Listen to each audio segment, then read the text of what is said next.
Tu queres estar na ponte de comando para ver onde é que eu ando, talk about zombies and about feelings. Até ficas meio burro como o Mike Billings. Muito bem, estamos aqui para mais um PDC. Desta vez estamos aqui com o João Pedro Leitão, um socialista liberal, diz ele. Vamos ver o que é que isso quer dizer. E Pedro, é um prazer ter-te aqui. É um prazer também estar aqui a debater ideias, essencialmente, porque acho que isso é o mais importante, é nós discutirmos na diversidade e encontrarmos também pontos de convergência para o desenvolvimento do país. Acho que é nessa diferença que nós efetivamente podemos encontrar o melhor a nível de políticas públicas para a nossa comunidade. Ok. João, queres só apresentar um bocadinho? Só um minuto? Sim, claro. O meu nome é João Pedro Leitão, tenho 24 anos. Sou advogado estagiário, sou também autarca, numa freguesia na Quinta do Anjo, e, portanto, a minha base ao nível de estudos é Direito, também sou licenciado em Direito, e mestre em Direito Internacional e Europeu, e também estou agora a fazer o doutoramento em Ciência Política, nada a ver aqui com a componente jurídica, mas é uma área interessante que eu achei que podia ser um complemento. Eu gosto muito de Ciência Política também, e também teoria política. Vocês devem estudar isso, filosofia política, não é? Estudam essas partes todas, não é?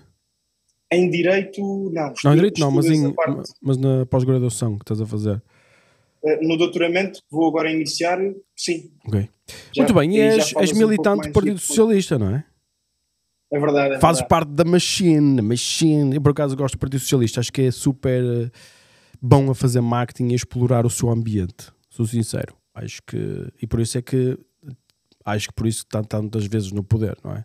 Senão, se não fossem bons em marketing, saber fazer as coisas. E o António Costa, o meu tio, era mesmo bom em marketing. Ele aprendeu a jogar o jogo de uma forma, ainda hoje, não é? Não percebo porque é que ele saiu, não percebo, não há razão para ele sair, não é? Se calhar queria sair, estava cansado.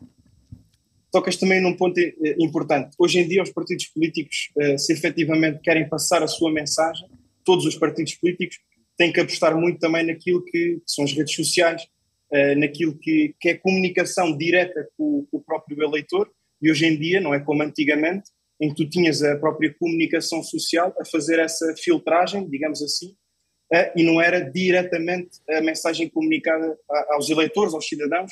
E eu acho que isso hoje em dia é uma das vantagens das redes sociais, nomeadamente o Twitter, Instagram, mais essencialmente essas redes sociais, mesmo o TikTok. E eu acho que os partidos políticos todos devem conseguir passar aquilo que são as suas ideias, aquilo que fazem diariamente, nomeadamente nas autarquias locais, no governo, na Assembleia da República. Eu concordo. E acho que isso é o ponto mais importante. Nós conseguimos passar a mensagem e discutir com os eleitores. O pessoal tem a ter a noção que, por exemplo, há pessoas que têm mais audiência o Twitter que elas fazem do que o jornal, do que a notícia do jornal que aparece sobre essas pessoas, por exemplo. Ou seja, é incrível. Eu sei os números dos jornais, eu sei quantos acessos eles têm em uma determinada notícia, eu sei quantos acessos eles têm às homepages. As redes sociais é uma cena maluca, é mesmo alavancado a baixo custo. Mas diz uma coisa, então vamos começar. Por onde é que queres começar? Qual é a tua ideia inicial? Acho que era interessante falar também aqui sobre a Europa, ainda para mais quando vamos ter agora eleições europeias dia 9 de junho. Ok, qual é a tua visão para a Europa? Inicialmente eu acho que a Europa precisa de uma reforma estrutural em diversos setores, mas eu começaria por falar da reforma ao nível do processo legislativo ordinário. E vou-te explicar resumidamente. O Parlamento Europeu não tem iniciativa legislativa, como por exemplo o Parlamento Nacional, que nós temos em Portugal. Ou seja, os próprios eurodeputados não podem dar os pontapés de saída, digamos assim, ao nível da construção de legislação europeia. E nós sabemos que mais de 70% da legislação aplicável aos Estados-membros é desenhada na União Europeia, mais de 70%, ao nível de regulamentos e diretivas. E, portanto, eu acho que o Parlamento Europeu devia ter essa autonomia de legislar e não depender, por exemplo, da Comissão Europeia. Eu também acho, e digo já, o Parlamento Europeu é sufragado, é eleito pelas pessoas. E a Comissão Europeia não. Isso. E, portanto, temos que conseguir democratizar mais esse próprio sistema e dar mais força ao próprio Parlamento Europeu e aos próprios eurodeputados, que também dependem, por sua vez, do Conselho. E é preciso, era o que eu estava aqui a dizer, é preciso reforçar o papel dos eurodeputados e dar mais autonomia estratégica ao próprio Parlamento Europeu. Por outro lado, eu também acho que dificulta muito, às vezes, as tomadas de decisão. Existem determinadas matérias europeias que carecem de unanimidade, nomeadamente a política fiscal, política externa, etc. Ou seja, eu acho que deveríamos debater e terminar, digamos assim, com a própria regra da unanimidade, por forma a dar mais democracia ao próprio Parlamento Europeu, isso. Porque existem muitas decisões que às vezes são inviabilizadas porque basta um Estado votar contra, isso. Mas então, e inviabiliza... Então deixa eu ver se eu percebi. Tu acreditas, a tua opinião é haver um governo central europeu que legisla para todos os países, essa é a tua visão, ou seja, o centralismo do poder, vamos imaginar. Não foi isso que eu referi. O que eu disse foi o Parlamento Europeu, como órgão deliberativo da União Europeia, deve ter iniciativa de poder legislar. Sim, isso eu percebi. Mas tu falas disso e também falas na impossibilidade de veto, que significa que tu estás a dar mais, pelas duas coisas que tu disseste, estás a dar mais poder ao Parlamento Europeu. Então, usando o argumento de que se nós votamos nos deputados que vão para o Parlamento Europeu, eles vão fazer leis. Essas leis, suponho, que serão leis que terão, digamos, são leis, como é que se diz em direito? Por exemplo, tens a Constituição, depois tens as leis, não sei mais. São as leis que são superiores, não é? Não sei como é que se diz. Qual é o... Aqui o mais de 60% é regulamentos e diretivos. As diretivas têm que ser transpostas para os ordenamentos jurídicos internos, ou seja, têm que ser modificadas, alteradas consoante mas quem manda então é a Comunidade Europeia, neste caso. Será esse Parlamento. Mais de 60%. E os regulamentos, neste caso, até têm aplicabilidade direta nos próprios Estados-membros. Por exemplo, uma das propostas que... Mas tu achas que se deve, então, atribuir mais poder e mais capacidade legislativa aos eurodeputados, é isso? Naturalmente, aliás, isso é mais democrático, porque vamos ver, se eles são eleitos pelos cidadãos todos da Europa, naturalmente que também devem ter mais poder desse ponto de vista de poderem tomar ações. Mas ao mesmo tempo estás a tirar autonomia aos parlamentos nacionais e aos países propriamente ditos, não é? Ou seja, vamos perdendo mais autonomia, não é? Não, desse ponto de vista não, porque a União Europeia foi construída como um espaço não só de partilha da própria soberania, desde a sua existência e início. Portanto, os Estados partilham a sua soberania com a União Europeia, digamos assim. E, portanto, essa soberania é partilhada. Portanto, os Estados também não perdem a sua identidade. A sua identidade está representada através dos eurodeputados que defendem os seus programas eleitorais dentro dos respectivos países e dentro dos respectivos grupos. Mas concordas comigo em dizer que, por exemplo, Portugal acho que tem 10 eurodeputados, não é? Se não me engano. Não, tem mais. Tem mais? 19? Não sei, era um número assim. Acho que é à volta disso. Tem 19 eurodeputados e são esses que vão representar os portugueses e os interesses dos portugueses. Eles são quantos? 400, não é? Ou seja... 700 e... É pior. 740. Então, salvo erro, ao todo. Exato. Que capacidade é que tu tens de representar os interesses de um país quando tu representas 3% do Parlamento? Sabes o que eu quero dizer? Aqui temos de discutir também a parte da representatividade, mas, ou seja, do próprio... Se necessitávamos ou não de mais representação. Ou seja, será que há democracia para nós? Ou seja... Nós somos um povo com uma visão distinta em muitas áreas de, se calhar, outros povos que estão, sei lá, a 4.000 milhas de distância. Há muitas coisas que nos ligam, há muitas coisas que nos separam, mas se nós atribuímos autonomia cada vez mais, ou soberania cada vez mais à União Europeia, é a Europa que decide por nós, ou seja, é o coletivo dos povos todos que decide por nós e não são os portugueses a decidir, ou seja, percebes o que eu quero dizer? Ou seja, nós vamos deixando de ser um país, não é? Se passarmos a ser um Estado, como nos Estados Unidos, vamos imaginar. Em cima da mesa ainda não está a discussão de uma União Europeia federalista. Mas é um bocado... quando tu dizes isso, ou seja, vamos dar mais soberania, é um caminho, não é? Não estou a dizer que vai ser amanhã, mas é um caminho. O que eu quero dizer é tu que gostavas o disso? próprio Parlamento Europeu... Gostavas de uma comunidade europeia federalista?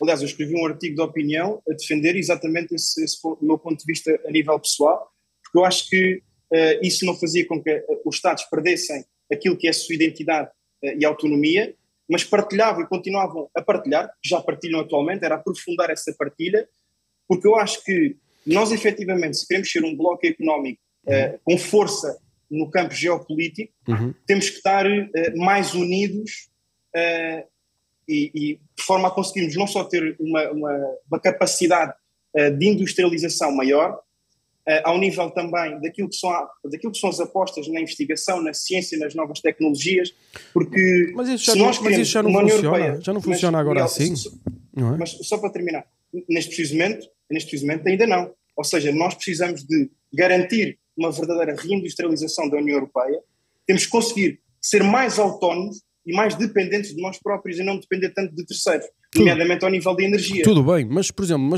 o que é que entregar soberania faz com que isso aconteça? Onde é que está a ligação? Mas nós aqui não estamos a entregar a nossa soberania. Estamos a entregar uma... Ou seja, estamos a partilhar. Estamos a partilhar a nossa soberania. Mas uma partilha é sempre quanto é que partilhas, não é? Nós neste momento estamos a partilhar X.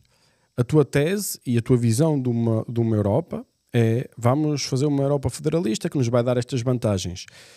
A minha crítica é: será que realmente vamos ter essas vantagens? E será que compensa as desvantagens?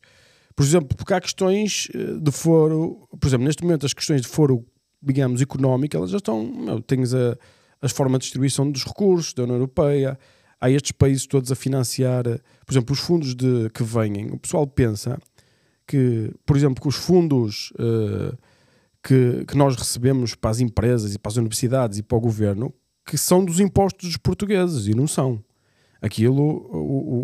Portugal não é um país que paga aos outros países. Portugal é um país que recebe, porque é um país mais pobre, não é?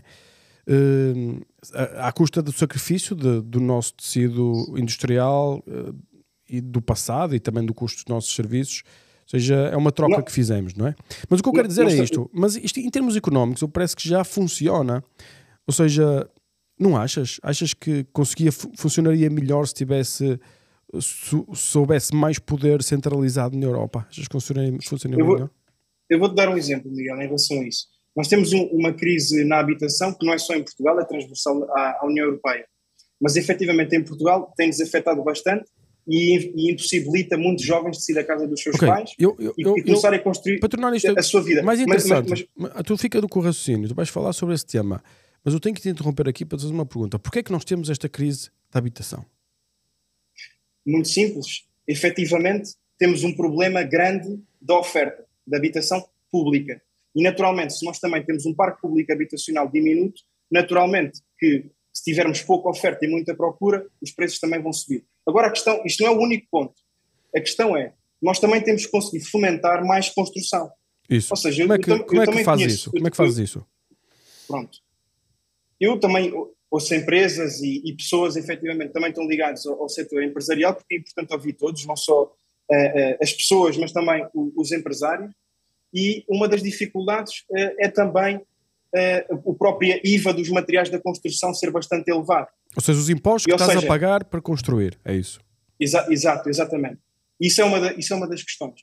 Depois, nós temos que, para conseguir resolver o problema da habitação, apostar só... Mas tu achas que o problema é na oferta, é isso? Certo. Ou seja, por exemplo, nós estamos agora a fazer medidas, acho que este governo atual e mesmo o governo passado estavam a organizar uma estrutura de medidas que na realidade não resolve nada da oferta, ou seja, subsidiar, dar dinheiro, só produz o aumento da procura. Não concordas?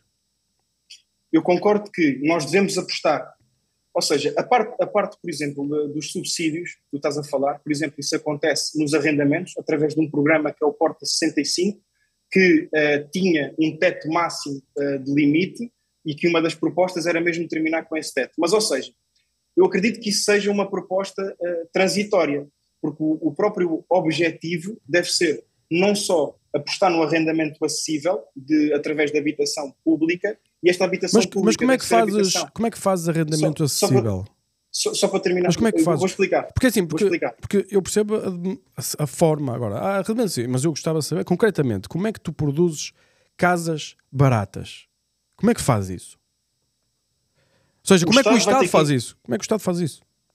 Portugal investe pouco ainda em habitação pública. Nós temos países, por exemplo, vamos imaginar que tem Portugal... um parque público de habitação quase de 20% de habitação. Eu concordo contigo. Vamos imaginar que Portugal diz assim, eu vou investir 10 vezes mais no parque de habitação público. Como é que Portugal faz as casas baratas? Portugal vai ter que investir, naturalmente. Sim, mas isso vai ter que investir. Mas por investir, por exemplo, por ser o Estado... Mas concordas comigo que por ser o Estado a fazer, não quer dizer que elas fiquem baratas? Vê uma coisa, Miguel. Porquê é que não se aposta, por exemplo, em construção modular? Por exemplo. Pronto, isso já são soluções concretas, que tu dizes, vamos fazer... habitação modular. Seja, e aliás, tu tens o Canadá que atualmente tem uma forte aposta na construção modular de habitação pública. Pronto, eu digo sim, ou seja, mudar os standards, vamos imaginar, dizer... Sim, não construir habitação, digamos, só que depois a habitação tem outro problema que é, e os empresários também muitos dizem isto, e os jovens que querem construir habitação e não ir para o mercado do arrendamento. E a grande questão no acesso é os próprios licenciamentos urbanísticos são um caos, não funcionam, não dão resposta às pessoas, às empresas, e se nós também queremos fomentar o aumento do nosso parque de habitação público e privado, nós temos que reformar as regras, tornar os processos mais simples. Há muita gente que se queixa de, muitas vezes não sabem instruir um processo urbanístico, porque é complexo, e é verdade, é complexo. Portanto, porquê é que as próprias câmaras municipais, as autarquias, não dão formação, por exemplo, gratuita, pública, para as pessoas? Não criam manuais, não achas que era mais fácil, não achas que era mais fácil eliminar uma carrada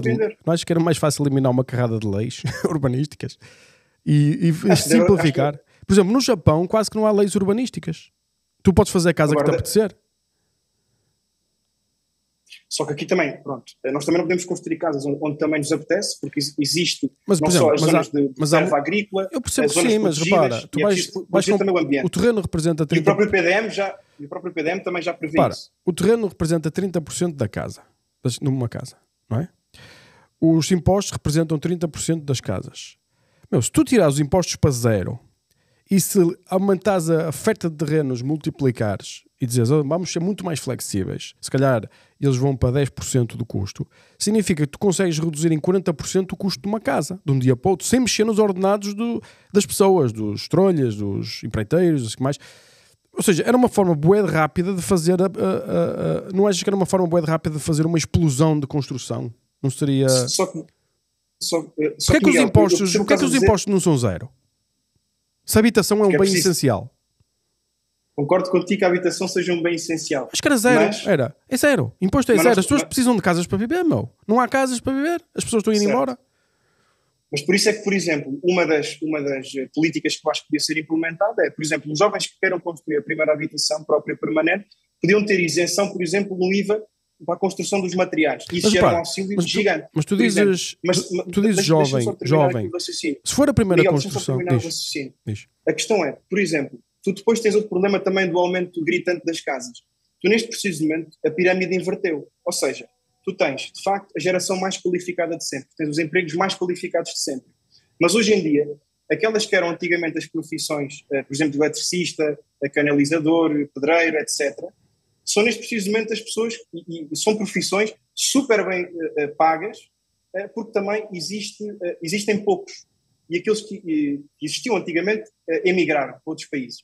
E naturalmente que isso também faz com que o preço das casas suba. Não só o custo dos materiais, que também é bastante elevado atualmente, como também o próprio custo da mão de obra, e tu tens uma grande falta de mão de obra e também precisas também de imigrantes. Mas isso o Estado não consegue resolver isso. Tu não consegues mudar o custo dos materiais, nem consegues mandar o custo da mão de obra. Tu consegues retirar a carga... O Estado consegue retirar a carga tributária. E o Estado quer fazer tudo menos isso. Que é a cena que resolvia logo 40% do custo era resolvido rápido. Mas porquê é que ninguém faz? Porquê é que o interesse é sempre vamos subsidiar?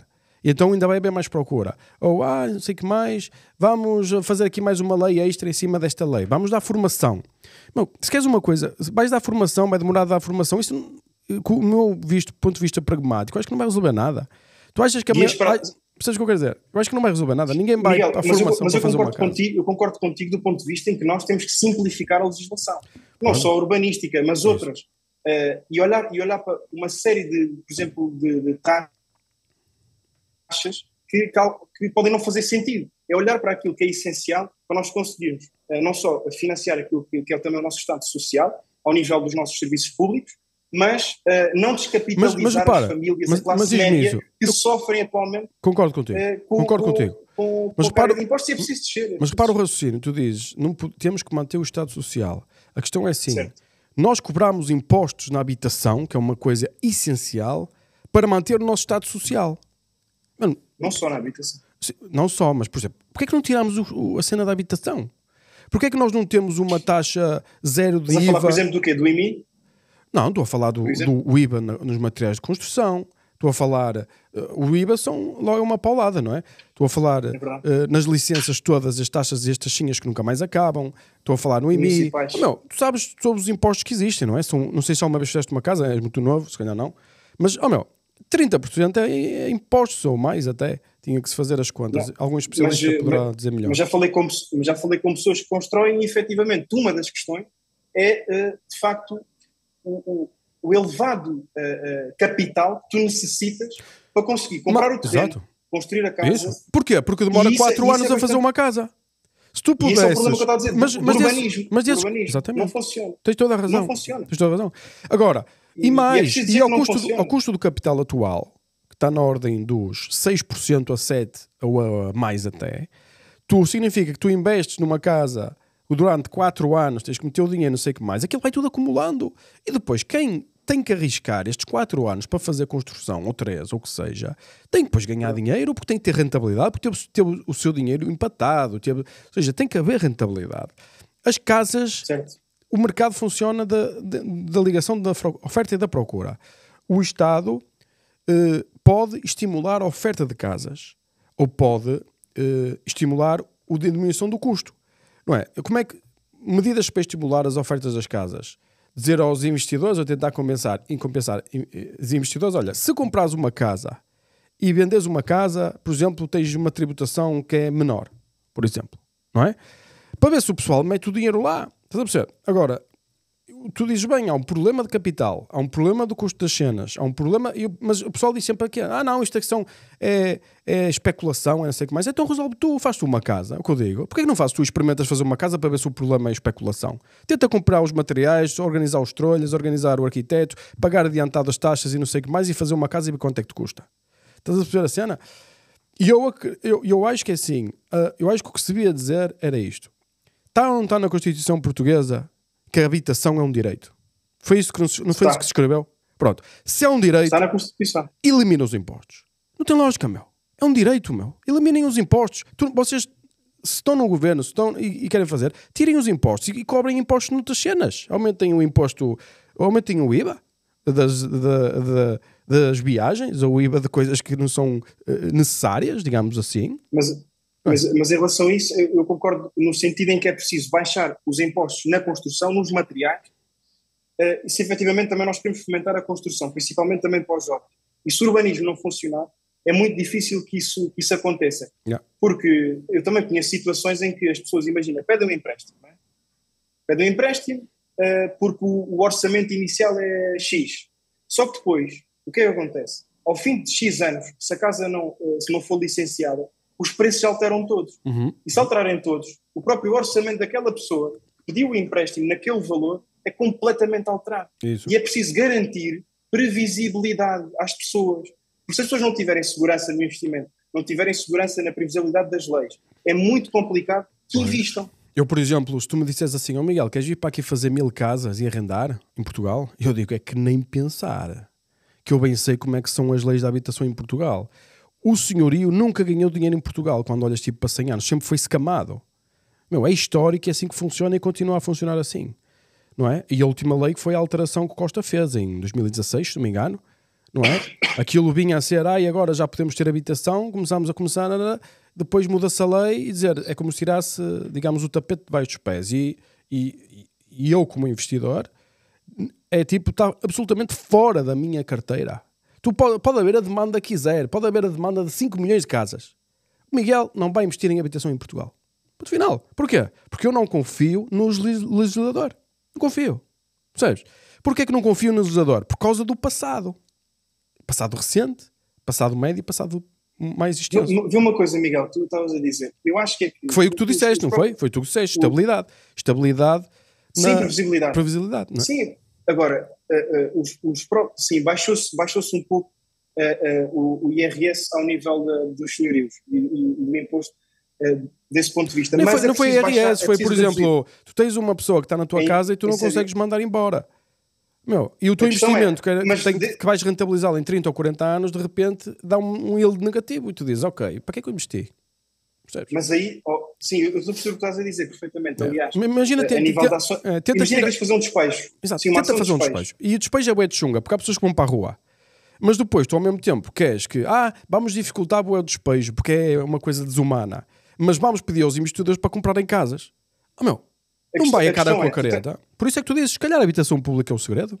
É chegar ali e fazer 50 mil casas. Agora vocês vão ver, quando começarem a fazer 50 mil casas ao ano, vocês vão reparar com o que é que acontece ao custo da mão de obra e dos produtos. Vai ter que subsidiar. Miguel, tu neste preciso momento tens o Balcão Nacional dos Despejos. Ou seja, eles já simplificaram a própria legislação dos despejos. Agora, nós temos é que conseguir, e isto também só se faz com mais meios humanos nos próprios tribunais, seja funcionários, seja juízes, seja procuradores, só faz isso com mais meios humanos. Ou seja, tu tens é que acelerar os próprios processos nos tribunais. Porque senão também é mais uma forma... E, aliás, mas aí tinhas que resolver... Mas isto estás a dizer, então eu para resolver o problema da habitação vou resolver o problema dos tribunais. Imagina o desafio. Também. Mas é um desafio grande demais. Nós temos que partir isto às peças e tem que ser rápido. Porque repara, ao ritmo que nós vamos, eu digo, daqui a uma década, Portugal tem um problema de habitação na mesma. Não há hipótese. Como é que vais resolver? Eu acredito que tem que ser através do investimento na habitação pública e através da habitação pública modular. Mas isto não se faz somente desta via. Nós também temos que garantir, por exemplo, e uma das propostas, e aliás também acho que agora está a ser, em vias de ser implementado, e também concordo, que é nós termos isto aqui do ponto de vista da aquisição de habitação, por exemplo, para jovens, que é o crédito a 100%, isenção de imposto de selo e de IMT, até um determinado valor, para também fomentar o próprio aquisição de habitação. Aliás, porque nós sabemos que mais de 60% dos jovens querem ter uma casa, querem adquirir a sua própria casa. E tu deves ter, e na minha opinião, tu deves ter duas vias. Possibilitares a liberdade de escolha entre o arrendamento acessível, disponibilizado através de construção modular, e teres uma outra via que possibilita aquelas pessoas que querem comprar uma habitação, tenham habitação. Mas este problema não se resolve só assim, Miguel. Os salários em Portugal, principalmente para os jovens, são muito baixos. E, portanto, tu também não resolves o problema se também não conseguires resolver o problema dos salários. E como é que resolves? Os salários dos jovens em Portugal são 900 euros, atualmente em Portugal. Mas eu vou-te explicar. A questão é muito baixo o valor do salário dos jovens. Deixa-me antes de falarmos dos salários, deixa-me mostrar-te aqui uma coisa. Só para termos a noção do problema. Consegues ver aqui? Isto é uma publicação Financial Times onde diz a construção por 1000 pessoas na última década. Repara onde é que está a Suíça, que é um sítio bué de caro e bué de rico. Austrália, Finlândia, Áustria, os ricos. Estão os ricos, não é? Suécia, New Zealand, França. E repara onde é que está Portugal. Ou seja, e o problema da habitação tem a ver com a construção, não é? E tu dizes assim, mas se tu tiveres mais dinheiro, que é o que vais dizer agora, tu consegues comprar mais casas. Está aqui o Suíça, é verdade. Se tu tiveres dinheiro, vais competir pelos recursos que existem no mundo. Quantos portugueses construtores estão na Suíça? Quantos empreiteiros estão na Suíça? Quantos trolhas estão na Suíça? Quantos eletricistas estão na Suíça? Porquê? Eles dizem assim, eu pago mais, eu tenho dinheiro. Ou seja, é sempre uma questão de quem é que tem capacidade para o fazer ou não. E então, como é que tu resolves o problema da questão dos ordenados dos jovens? Que isso é um problema realmente que é um problema terrível. Não, mas vou explicar. E Miguel, e tu sendo empresário, vais conhecer ainda melhor esta realidade. Isso. Que é o seguinte, mais de 96% do nosso tecido empresarial são micro e pequenas empresas, são PMEs, são empresas que que não nos garantem a produtividade dos grandes países na Europa. E Portugal tem um problema de produtividade bastante elevado. E, aliás, está comprovado, e, aliás, há vários dados que dizem isso, que o grande problema da produtividade em Portugal, e que depois impossibilita também o pagamento de melhores salários, é o facto de teres muitas empresas pequenas, ou seja, até 10 trabalhadores, ou menos do que 10 trabalhadores. Tu tens uma fatia muito pequena de grandes empresas, por exemplo, como a Prozis ou como outras empresas. Concordo. E o que é que acontece? As grandes empresas em Portugal contribuem mais de 60% para a exportação. Isso. Contribuem cerca de 70% para os impostos em Portugal. Contribuem cerca de 40% para a criação de postos de trabalho. As grandes empresas. Isso. E nós sabemos que é um cabo das tormentas muito grande tu passares de uma microempresa para uma pequena empresa e uma pequena empresa para uma média empresa e ainda mais difícil passar de uma média empresa para uma grande empresa. Isso. Correto. E enquanto tu não conseguires estimular a produtividade e a criação de maiores empresas, também em Portugal, dificilmente vais conseguir pagar melhores salários. Isso, mas pensa assim, só para dizer, tu estás a dizer isso, concordo com tudo o que diz. Mas só para terminar o raciocínio, Miguel. Eu não quero e eu não defendo acabar com os ricos. Eu quero é acabar com os pobres. Eu quero é acabar com a pobreza. Ou seja, nós vivemos num mundo melhor se todos tiverem a oportunidade de serem aquilo que quiserem, de investirem aquilo que quiserem e de poderem ser aquilo que efetivamente quiserem. Mas isso só se faz também com poder de compra. E eu não defendo aquela tese marxista de opor o capital contra o trabalho. Ou seja, eu acredito muito mais numa conciliação. Sim, tu olhaste para o mundo e viste onde é que se vive melhor, basicamente, não é? Ou seja, tu observaste e dizes, é o sítio onde há mais ricos, onde as pessoas vivem melhor, que é na Suíça, não é? É que é nos Estados Unidos, nas zonas mais ricas dos Estados Unidos, que é na Irlanda. Ou seja, a questão é, eu concordo com o raciocínio e acho que tem toda a lógica, mas isso não é Portugal, não é? Ou seja, Portugal é o sítio onde as empresas grandes pagam mais impostos na Europa, se não me engano. Tens um grande problema a nível de IRC em Portugal e a nível... Exato. Pronto. E o IRC nós sabemos que é o imposto menos interessante, porque assim, tem muito impacto na produção e na evolução da economia e não dá assim tanto dinheiro como isso.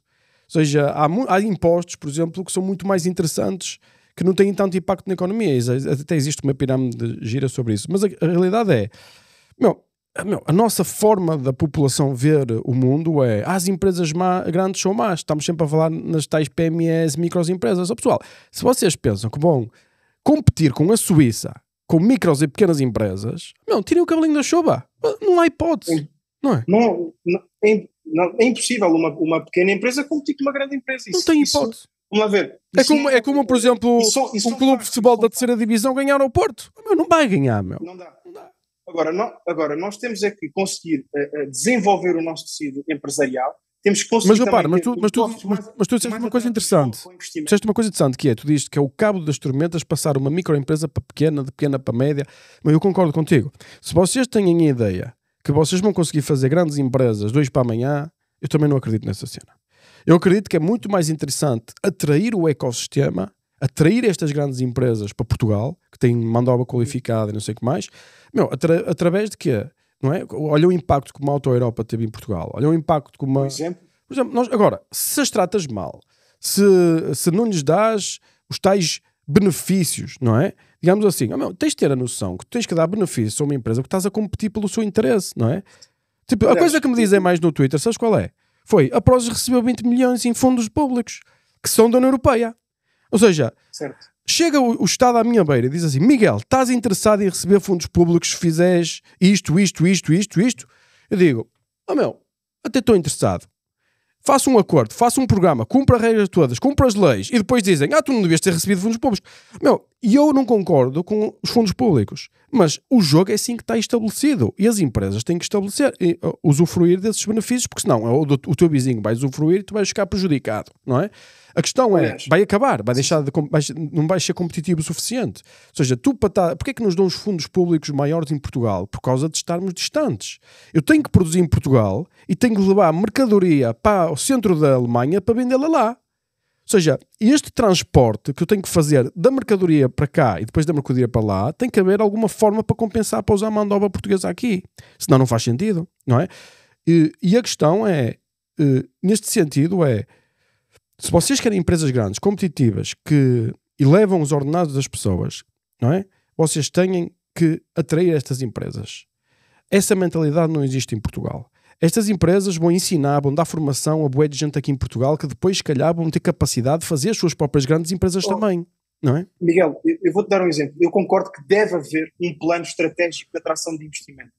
E até te digo mais, isto foi algo que eu também já defendi, em que os municípios, e há muitos municípios, que não têm qualquer tipo de estratégia de atração de investimento. Exato. E ou seja... repara, os fundos não chegam, repara na minha impressão. Os fundos dão tipo 20% do teu investimento total. O que é 20%? Não é... Ou seja, são migalhas, percebes o que eu quero dizer? Tu investes 100 milhões, recebes 20 milhões. Meu, é assim, ok, eu sou português, conheço a mentalidade portuguesa, gosto dos portugueses, principalmente das zonas onde nós estamos, e digo, ok, podem investir, não é? Se calhar se me vierem pedir agora 100 milhões, eu digo, calma. Mas dá-nos 30 milhões. Mas não quero. Porque assim, isto também é difícil, mas não é? Ou seja, percebes o que eu quero dizer? Sim, a nível... Mas porquê? É difícil arranjar eletricidade, é difícil arranjar terrenos, é difícil construir. Eu sei que para construir uma fábrica vai demorar 4 anos, meu. Eu vou ter que ter um advogado sentado todos os dias na Câmara para resolver o problema. Todos os dias. Ou seja, e depois vou ter que passar por 50 entidades. Por exemplo, eles estavam agora a fazer lá na Prozis um armazém qualquer. Era fazer um armazém gigante porque querem se tocar, um armazém de 20 mil ou 30 mil metros quadrados, tudo automatizado, tudo XPTO, não sei o que mais. Acho que é na Póvoa de Línguas. Nós temos de fazer estudos para ver quantos caminhões... Nós é que temos de fazer os estudos quantos caminhões vão passar. Mas claro que vão passar caminhões, meu. Não é? Vocês, o Estado, é que têm que instalar a infraestrutura e libertar as cenas. Querem que as empresas venham, porque senão digo assim, onde é que me resolvem estas formas mais... Onde é que me resolvem isto mais fácil? Onde é que nos dão a cena de eu produzir mais valor? É em Espanha, vou para a Espanha, em Itália, vou para a Itália, não é? As empresas grandes têm uma característica também. Elas são multinacionais, não é? Ou seja, certo. Percebes? E então elas instalam os seus recursos num sítio que é mais útil, não é? Vai ser sempre um jogo de custo de mão de obra, custo de problemáticas, legislação, vai ser sempre isto. Eu até acho que outro... Eu agora estava a falar da questão dos fundos. Aliás, eu concordo que deve haver fundos comunitários e também nacionais de apoio às próprias empresas que apostem, por exemplo, em novas tecnologias, em inteligência artificial, na própria digitalização dos serviços. Isso. Deve existir esse apoio. Agora, e aliás, eu conheço de perto uma realidade... Eu acho que nem devia existir. Mas Miguel, eu conheço de próxima realidade um conjunto de jovens que não tinha qualquer tipo de capital para investir, recorreu a um fundo nacional, foi uma das pessoas que recebeu desse fundo. Isso. E investiu em drones e a empresa basicamente aquilo é mais direcionado para a agricultura de precisão, por exemplo. E estamos a falar, por exemplo, de um jovem com 21 anos e o outro, salvo erro, acho que tem 24, 25. Ou seja, se também não existisse este apoio, esta ideia provavelmente iria demorar anos ou até nunca ia sair do papel. Não ia. Eu vou dizer porque é que não ia. Estamos a falar de drones que têm um custo bastante elevado. Vamos imaginar que não há... Vamos imaginar que não existe apoios, zero apoios. E então, como não existe zero apoios, também a carga tributária e a forma como deixam as empresas trabalhar é melhor. Não é? Vamos olhar um bocado mais, tipo, sei lá, Estados Unidos, que têm menos apoios centralizados, ou seja, não há uma entidade central que resolve quem é que recebe o quê. E eles dizem, nós não damos nada, nós facilitamos, construímos as estradas, construímos a infraestrutura. Mas os Estados têm autonomia. Os Estados têm autonomia na própria legislação. Isso. E eles fazem os seus parques industriais, fazem as suas cenas e vão gerindo essa coisa. E tu dizes, eu quero fazer aqui uma fábrica, se calhar demora-me 12 meses a fazer uma fábrica. E eu vou lá e digo, olha, e falar com um português, atenção, mas diz uma coisa, mas és um português, vens para aqui, fazes uma fábrica, e as leis? Leis aqui, isto é tudo fácil. Tu falas, eles têm instituições que te resolvem tudo. Ou seja, a dizer que é muito mais fácil um português ir para os Estados Unidos investir do que investir até em próprio Portugal. Estás a perceber? E isto vale muito. E mesmo que não tenhas apoios, tens investidores. E esses jovens, se tivessem um ambiente interessante para os investidores meterem o dinheiro, que seja, os tribunais funcionam, a infraestrutura funciona, o capital não é problema. Digo-te, não é problema o capital. Agora, Miguel, eu concordo que... Agora, nós centralizamos tudo, não é? Esse é o problema. Porque, repara, eu quero fazer um fundo. Uma empresa grande tem que usar uma infraestrutura e ter advogados a tratar da cena dos fundos para obedecer a todas as leis. Alguém disse que devia ser assim, assim, assim, assim, assim, assim, assim. Quando eu disse, se eu investisse nesta cena ia ter mais sucesso. Não, mas tens que investir no que aquele gajo que está sentado lá em Bruxelas disse. Para mim isso não faz sentido. Por isso é que eu digo, os fundos não são interessantes. Se alguma empresa conseguir encontrar fundos que até se enquadram no seu negócio, tudo bem. Mas em termos macro, eu acho que não funcionam. Tanto que olha para a quantidade de empresas novas grandes que tens na Europa e para a que tens nos últimos 20 anos. Praticamente nenhuma. Não tem funcionado. Miguel, em relação a esse ponto, eu concordo contigo do ponto de vista em que é necessário, se nós queremos trazer investimento para Portugal, principalmente grandes empresas, e concordo que temos que conseguir trazer, porque é isso que também vai fazer com que os salários também subam, naturalmente, mas também é preciso acordos também depois com os sindicatos e tudo mais, haver a concertação social normal da sociedade. Mas eu também acredito e defendo... Tu falas em sindicatos. Em sindicatos. Vai ser uma empresa grande que vai para aqui investir numa fábrica gigante. E tu dizes... na tua opinião, tu achas que os sindicatos não... Por exemplo, imagina que um sindicato ia negociar salários com a tua empresa, por exemplo. Eu acho que... Vamos pôr este cenário. O que é que tu irias exigir, por exemplo, para pagar, por exemplo, melhores salários? Eu acho isto. Eu acho que o mercado é que deve... A lei da oferta e da procura deve definir os salários. Tipo, o que é que uma empresa está disponível a pagar para ter um trabalhador a trabalhar? Porque se tu me dizes assim, Miguel, anda a fazer para aqui, investe 100 milhões de euros, contratas 5 mil pessoas e depois falas com o sindicato sobre qual é o seu salário. Eu não vou falar com alguém que vai produzir uma distorção no mercado. Ou seja, o que é uma distorção? Um sindicato, na minha opinião, vai fazer o quê?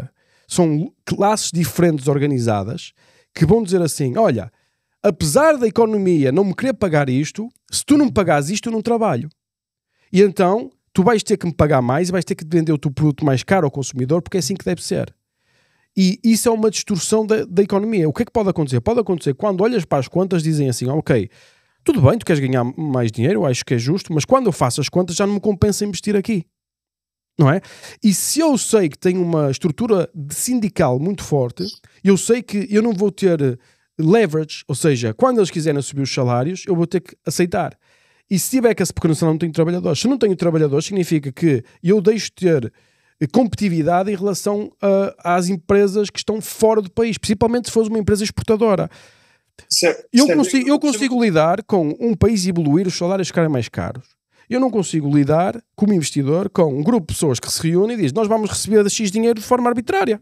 Mas porquê? Sim, mas eu consigo gajos para trabalhar, fazer o que tu consegues mais barato. Não, mas tem que ser assim porque é isto que nós temos de receber. Isto é uma distorção da economia. Esta distorção pode causar problemas grandes à estrutura. O que é que os investidores dizem? Eu prefiro não lidar com isso. Investam vocês. Percebes? Os sindicatos parece que é uma coisa positiva, mas no fim eu acho que é uma coisa negativa. Não é? Posso dar o meu ponto de vista? Claro que podes. Em relação a este ponto, eu acho que os sindicatos têm um papel importante no sentido de negociação salarial. Porque um trabalhador sozinho, solo, dificilmente vai conseguir negociar um aumento salarial com, digamos, com o patrão ou com a empresa. Agora, eu também concordo... Mas repara nisto. Deixa-me só terminar o raciocínio. Deixa-me só terminar aqui o raciocínio.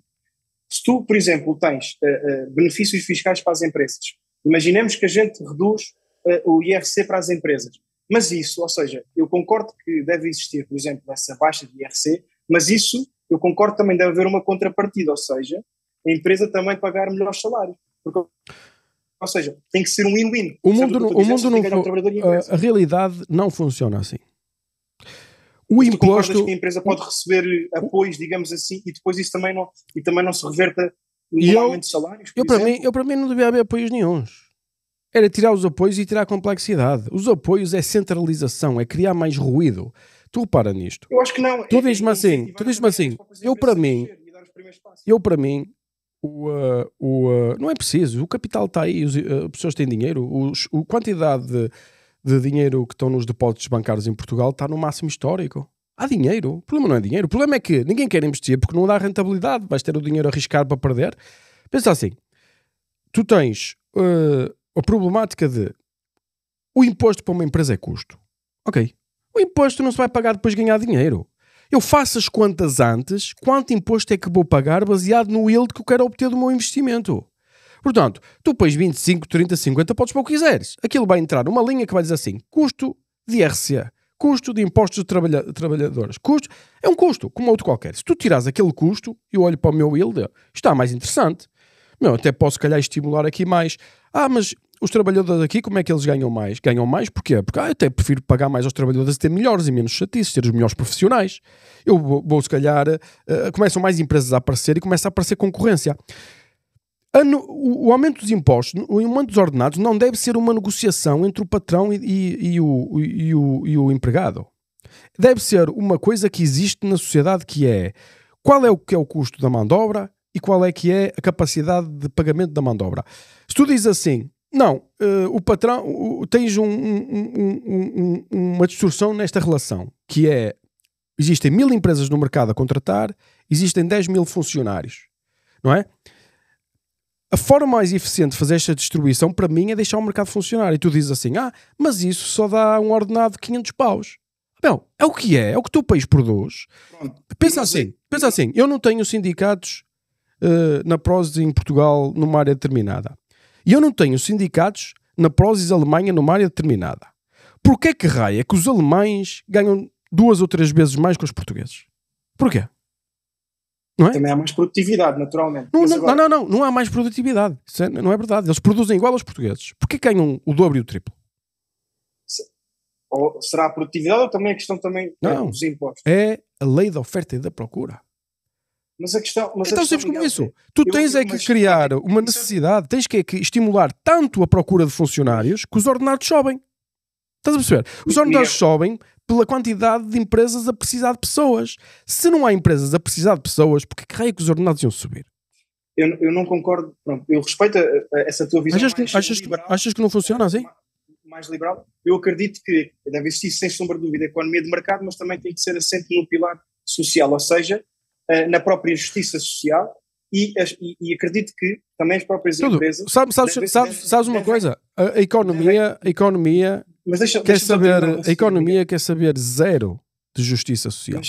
Zero. Mas pronto, ou seja, o mundo quer saber zero. Mas tu queres fazer a economia crescer. Repara nisto, vou-te mostrar outra coisa. Mas, Miguel, deixa-me só... Só para te mostrar isto. Isto aqui é o GDP de Portugal em USTs. Repara, nós estamos pior do que estávamos em 2008. O que se está a fazer não está a funcionar. E as pessoas estão a sentir isso. As pessoas sabem que há 20 anos que a vida não melhora. Se calhar piora. Repara, porque se descontar a inflação real ainda fica pior.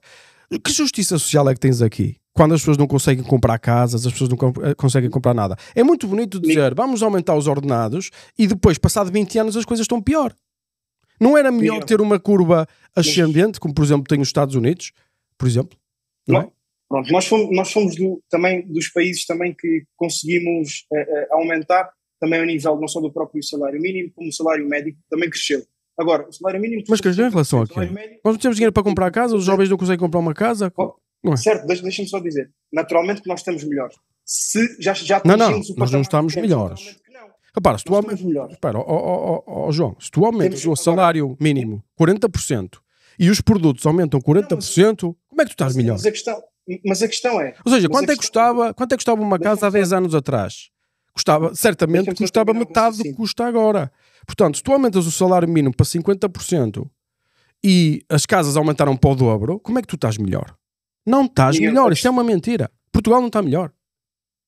Está melhor do que, por exemplo, há 10 anos. No chafe é os telemóveis e a internet. E o TikTok. Miguel, agora a questão é, nós temos é que continuar numa trajetória de crescimento e de atração disso. Nós não temos trajetória de crescimento. Bruno, nós não temos trajetória de crescimento. Isso é mentira. Mas Miguel, posso só terminar? Tu achas que nós estamos melhores? Repara, 30% dos jovens tiraram um bilhete de Portugal. Tu achas que nós estamos melhores? Se queres falar de imigração jovem, vou-te dar um exemplo. Nós, neste preciso momento em Portugal, nós temos uma taxa de emigração anual de cerca de 0,8%. Por exemplo, mais ou menos igual ao de Espanha. O próprio Reino Unido tem uma taxa de imigração anual de cerca de 0,5%, 0,6%. E tu achas que a economia da Espanha e do Reino Unido estão boas? São iguais à portuguesa? Deixa-me só terminar. Não crescem há 20 anos? a própria imigração também é um fenómeno normal. Agora a questão é, as pessoas não devem ser forçadas a emigrar porque não encontram melhores condições. Mas repara, Bruno, tu achas que é normal 30% dos jovens de menos de 40 anos estarem fora do país? Mas isso é um valor, salvo erro, desde a década de 90. Pronto, e achas normal? Isso é um estoque acumulado. Eu não acho normal. Não, agora, eu não queria, naturalmente que eu, nem muitos jovens, queriam ter saído de Portugal face aos baixos salários que ainda se praticam, naturalmente. Exatamente. Mas, chama os sindicatos para resolver. Só que a questão é, isto também tem que ser... Porquê é que os sindicatos não resolvem o problema dos salários dos jovens? Se existir essa reforma também e os baixos de impostos, essas próprias empresas também, naturalmente, por uma questão de justiça social, devem também praticar melhores salários. Agora, eu acredito as empresas não fazem justiça social, as empresas fazem negócio, business. É isso que vocês não percebem. As empresas as empresas é um negócio muito arriscado. Tu pões X milhões e tu podes ficar sem nada. Tu o que tens de fazer é assim. Tu dizes assim, ó João, faz justiça social. E não há justiça social para fazer na Tailândia também? E na Venezuela? E no Canadá? E há justiça social para fazer no mundo inteiro? O trabalho das empresas é fazer justiça social no melhor sítio. Ou seja, se eu vou dizer assim, vou fazer justiça, porquê que raio um português é de ganhar 1000 euros e um gajo da Tailândia é de ganhar 300? Então vou tirar a minha empresa de Portugal e vou mandá-la para a Tailândia, porque aí há mais justiça social para fazer, ou para a África, onde ganham 120 paus. Percebes? Ou seja, isso aí é uma conversa de não ter visão de onde é que nós estamos integrados no mundo e do que é que uma empresa é, do que é o capital. A única forma de controlares o fluxo do capital é dizeres, olha, não podes tirar o dinheiro daqui, como faziam na Argentina. Olha o que aconteceu à economia, não é? Ou seja, não têm... Sim, mas por exemplo, eu não defendo nenhum mercado fechado, isolado. Eu sei, mas percebes a problemática? Nós desejamos coisas que não são pragmáticas, não funcionam. Eu digo assim, eu gostava que as pessoas tivessem dinheiro. E eu sei que a solução para elas terem dinheiro é liberalizar o mercado, atrair investimento, não é? Atrair empresas grandes, criar um ecossistema... Com regras, sim. Mas repara, mas tu dizes às empresas assim, mas depois um sindicato vai resolver os ordenados, então eu não tenho autonomia, percebes? Ou seja, mas nós vamos pôr aqui leis de não sei o que mais e vamos criar bué de ferramentas. Eu digo, mas aquele país não tem leis, então vou para aquele país. Ou seja, não vai a cara com o careta, sabes o que eu quero dizer? Mas imagina, eu percebo e tu tens liberdade de pegar na tua empresa e pôr... Toda a gente tem. Isso é autonomia e liberdade. Agora, aliás, a própria OCDE também refere exatamente que as empresas também devem respeitar não só a componente ambiental, como a componente dos direitos humanos. Por exemplo, quando fazem transações comerciais, garantir, por exemplo, que essa produção, por exemplo, não veio, digamos assim, de mão de obra escrava, por exemplo. Lógico. João, eu acho que as empresas devem fazer exatamente o que os governos dos seus países disserem para elas fazerem. As empresas devem cumprir a lei. As empresas devem pagar os impostos. As empresas devem fazer isto tudo. As empresas vão fazer tudo o que vocês quiserem. Agora, não podes estar à espera. Tu dizes, vais fazer isto, e ainda vais investir, contratar pessoas deste preço e ganhar dinheiro. Isso não podes pedir. As empresas vão fazer as contas e vão dizer, tu queres que eu faça investimentos de ESG e que não sei o que mais? Tu queres que eu pague mais às pessoas aqui? Tudo bem. Eu faço os custos. O trabalho da empresa é fazer os custos todos e dizer assim, vale a pena investir para o ano. Percebes? Ou seja, as empresas vão obedecer a tudo o que vocês quiserem. Basta dizer. Agora, não podes estar à espera também. Vamos crescer bué e vamos... Não funciona e não tem funcionado. Miguel, vamos só fazer este raciocínio os dois, ok? Vou dar um exemplo. Imagina que tu tens menos impostos em Portugal, por exemplo, e a nível de IRC, mais competitivo. Por exemplo, como tens na Irlanda, que é, salvo erro, 12,5%. Eu acho que os impostos em Portugal, para empresas que fazem investigação e tudo, nem acho que sejam muito altos, sou sincero. Pronto, e também, quando falamos de IRC, não podemos esquecer também da derrama, pronto. Sim. Vamos dizer que temos impostos mais atrativos desse ponto de vista, ok? Portanto, tu vais atrair a empresa... Tens menos custo aí. Sim, tens menos custo. Yeah. Ou seja, vou pensar assim, ok? Isto é a visão, pronto, do empresário e é normal, ou seja, vou para o sítio onde vou conseguir maximizar os meus lucros, ok? Lógico. Mas, imagina que vou para esse país. Isso. Eu acredito, ou pelo menos espero que pelo menos acho que seja esse o mindset, que é, se os próprios empresários também conseguirem maximizar mais os seus lucros, vão também querer pagar melhores salários. A questão é que nem sempre isso acontece. Não vão querer pagar mais salário. Não é assim que funciona uma empresa. Porque se tu também não, mas, Bruno, Miguel, se tu também não pagas melhores salários, como é que tu vais garantir, por exemplo, que as pessoas estão contentes, satisfeitas isso. e vão produzir mais? Exatamente. Isso se tiverem baixo salário. Isso é que estás a... Não, mas repara, mas aí já estás a falar bem. As empresas vão olhar para os seus funcionários e vão dizer assim: meu, eu estou a conseguir aqui ganhar um bom dinheiro, um bom investimento. Isto é um sítio de bom investimento. Eu tenho aqui uma boa rentabilidade. Vou olhar para os meus funcionários, vou dizer quanto é que eles ganham no mercado.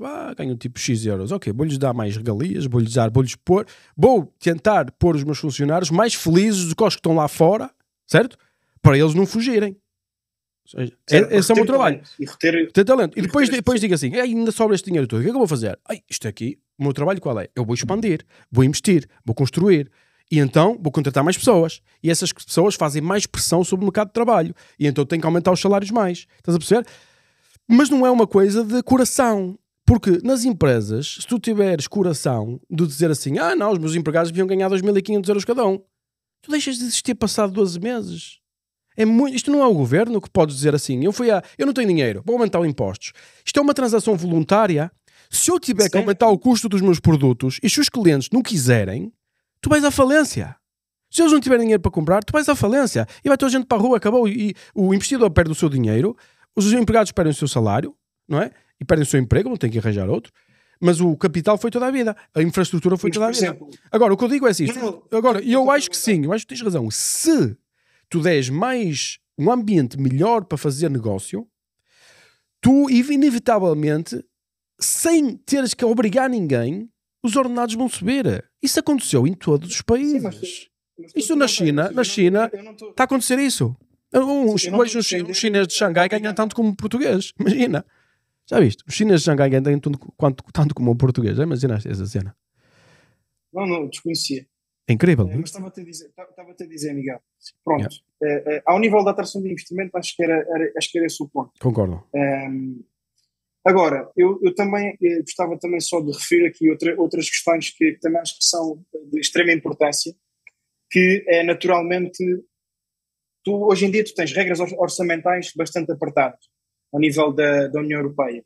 E isso também impossibilita muitas vezes os próprios países, os Estados-membros, de investirem mais no seu desenvolvimento social, económico e, portanto, eu acho que essas regras também devem ser ainda mais flexibilizadas para dar mais autonomia de investimento aos próprios Estados-membros e um bocadinho mais soberania desse ponto de vista do próprio investimento nas pessoas, nas infraestruturas, nos serviços públicos, nomeadamente no ensino e também, por exemplo, nos serviços públicos, ensino superior, por exemplo, e que tu hoje em Portugal ainda tens essa dificuldade porque os serviços públicos a 100% ainda não estão no seu cume de produtividade e de conseguir efetivamente responder a todas as necessidades das pessoas.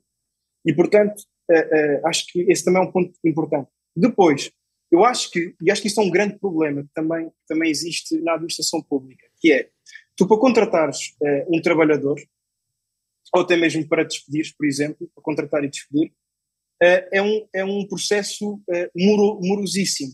Por exemplo, tu tens... Acho que despedir deve ser possível. Deixa-me só acabar assim, Miguel. Por exemplo, tu queres contratar... abres um concurso público, por exemplo. Tu queres contratar X pessoas, por exemplo, para aquele determinado serviço público. Tu às vezes chegas a demorar meses e meses e meses e as pessoas já estão ou noutras profissões ou já mudaram de vida e, portanto, isso é um problema também grande para tu também deves conseguir reformar. Garantir essa maior... Sim, mas estás a falar de coisas que são tudo muito bonitas, mas executar é muito difícil. O problema é a execução. O trabalho principal de uma pessoa que já gira uma empresa, sabes qual é? Simplificar o máximo possível, porque nós sabemos o trabalho que dá a execução. Nós andamos aqui em Portugal a fazer de conta durante 50 anos, palavras acho que não fazem as coisas acontecer. Percebes o que eu quero dizer? Eu percebo, conversa. A minha visão enquanto jovem. Claro, mas também estás a dar uma visão também sem experiência. Ou seja, não leves a mal, que é... Eu também quando era jovem pensava exatamente como tu. Ou seja, não somos diferentes. eu, à medida que fui envelhecendo e tendo mais experiência, reparei como é difícil fazer tudo. Reparei como é que é complicado as coisas mais simples. Tudo que nós pensamos que é simples é super complicado. E então eu comecei a organizar a minha vida baseado na quanto tempo é que demora fazer isto, como é que eu posso simplificar.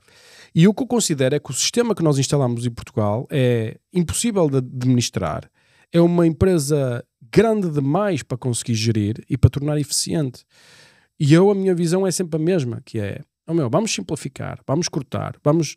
E se tu reparares, essa técnica que foi usada em alguns países, ela funciona, percebes? Agora tu dizes, mas vamos tirar, e a justiça social, quando depois a palavra justiça social, porque o que é justiça social? A justiça social é eu andar num jato 7.500. Isso é que é justiça social. É subjetivo, depende da opinião de cada um. Pronto, ok, eu respeito a tua, Miguel. Eu estava a dizer, para mim, também respeito a tua. Não, para mim justiça social é nós termos a progressividade, por exemplo, nos impostos. Eu não concordo. Eu, por exemplo, não concordo na progressividade dos impostos, por exemplo. Agora, não concordo. Até vou fazer um vídeo sobre isso. Mas deixa-me só terminar.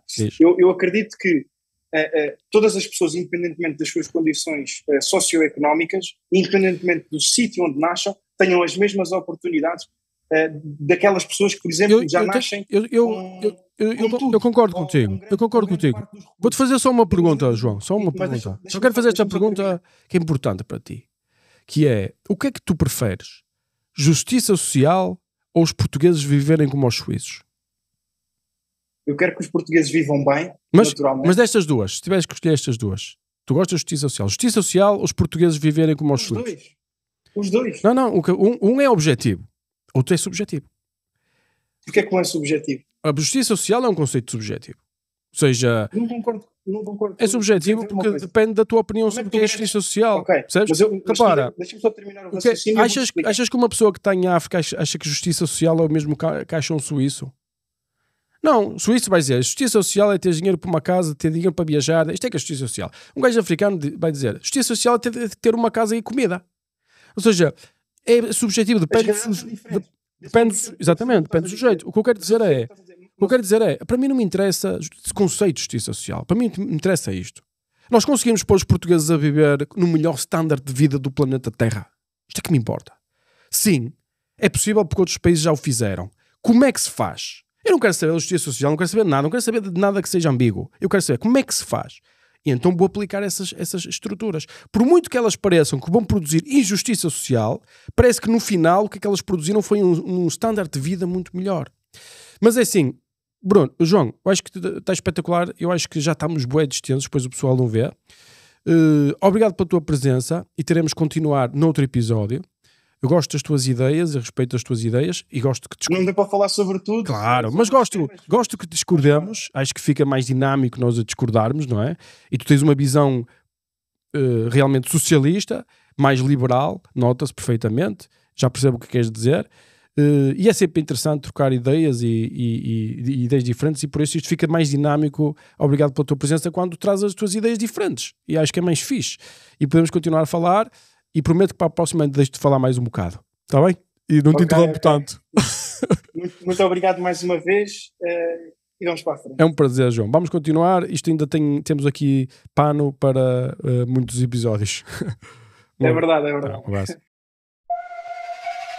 Tu queres estar na ponte de comando para ver onde é que eu ando, talk about zombies and about feelings. Até ficas meio burro como o Mike Billings.